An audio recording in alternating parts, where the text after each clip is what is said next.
ಬಾರ ಅದಕ್ಕೈತೆ ಮೆಡಿಷನು ಸರ್ವರೋಗಕ್ಕೂ ಸರಾಯಿ ಮತ್ತು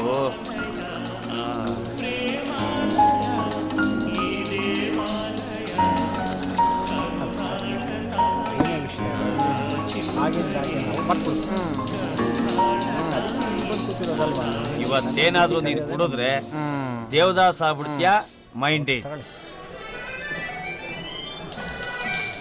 ನಂಗೂ ಹಾಕು ಮಾಮ.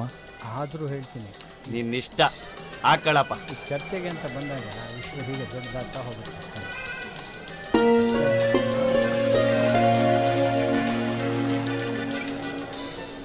ಲವ್ ಮತ್ತೆ ಅವಳು ನಿನಗೆ ಸಿಗ್ತಾಳೆ ಅಂತ ಅನ್ಕೊಂಡಿದ್ಯೇನಾ? ಫಸ್ಟೇ ಟೈಮ್ ಬೇಕು ಅಂತ ಹೇಳಿದರೆ ಹೋಗಿ ಸಿಗ್ತಾಯಿತ್ತು. ಒಪ್ಕೊಂಡ್ಮೇಲೆ ಟೈಮ್ ಬೇಕು ಅಂದರೆ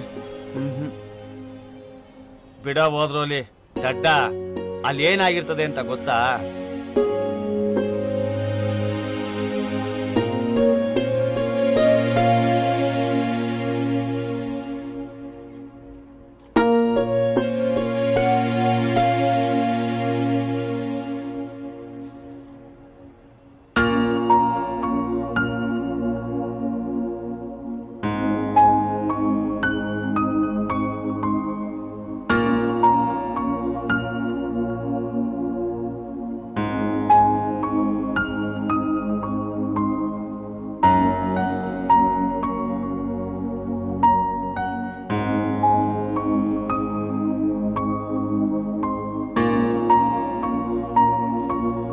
ಆರಾಮಾಗಿರೋ ತಗೋ ಹಾಕು ದಡ್ಡ. ಅದ್ನೇ ತಲೆಯಲ್ಲಿ ಮಡಿಕಬೇಡ. ಪ್ರೀತಿ ಅಂದ್ರೆ ಇಷ್ಟೇನಾ ಮಾಮ? ಕಮಿಟ್ಮೆಂಟ್ ಇಲ್ಲ ಅಂದ್ರೆ ಹೀಗೆ ಆಗೋದು. ಕಮಿಟ್ಮೆಂಟಾ?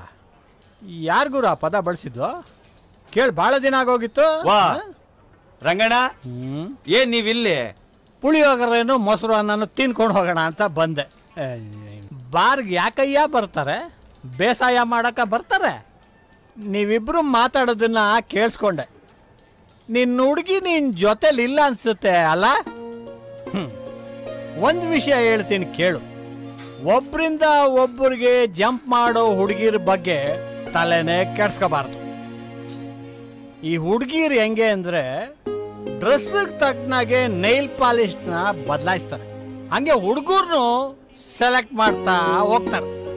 ಅವ್ರ ಮನಸ್ಸಾಗಲಿ ವಯಸ್ಸಾಗಲಿ ಯಾವುದು ಕಂಟ್ರೋಲ್ನಲ್ಲಿರಲ್ಲ. ಕನ್ಫ್ಯೂಸ್ಡ್ ಆಗಿರ್ತಾರೆ. ಕನ್ಫ್ಯೂಸ್ಡ್. ಇವನು ಹೇಳಿದ್ನಲ್ಲ ಕಮಿಟ್ಮೆಂಟ್, ಅದು ಈಗಿನ ಹುಡುಗಿರಲ್ಲಿ ಸ್ಟ್ರಾಂಗ್ ಆಗಿರಲ್ಲ. ಬೇಕಾದ್ರೆ ಒಂದು ಕೆಲಸ ಮಾಡ್ಬೋದು. ನಿನ್ನ ಬಿಟ್ಟೋಗಿರೋ ಹುಡುಗಿ 1 ವಾರದಲ್ಲಿ ನಿನ್ನ ಹತ್ರ ವಾಪಸ್ ಬರ್ಬೇಕು. ಅಷ್ಟು ಮಾಡ್ಬೋದು ನಿಜವಾಗ್ಲೂ. ಹೌದಾ ಸರ್? ಹುಡುಗಿ ನಿನ್ನ ಬಿಟ್ಟೋಗಿರೋ ನೋವು ನಿನ್ನಲ್ಲಿ ಹಾಗೆ ಉಳ್ಕೊಂಡ್ಬಿಟ್ಟಿದೆ. ಅದು ತಪ್ಪಿದ್ದಲ್ಲ, ಅದು ಉಳಿದಷ್ಟು ನೀನು ಉಳಿಯಲ್ಲ. ತಿಳ್ಕೊ. ಇನ್ನು ಉಳಿಯೋ ಆಸೆ ಯಾರಿಗಿದೆ ಸರ್?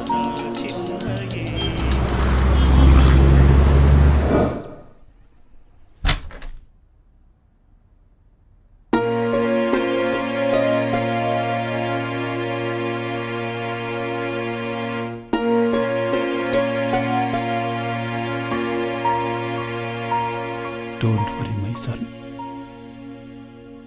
ಎಲ್ಲ ಸರಿ ಹೋಗುತ್ತೆ.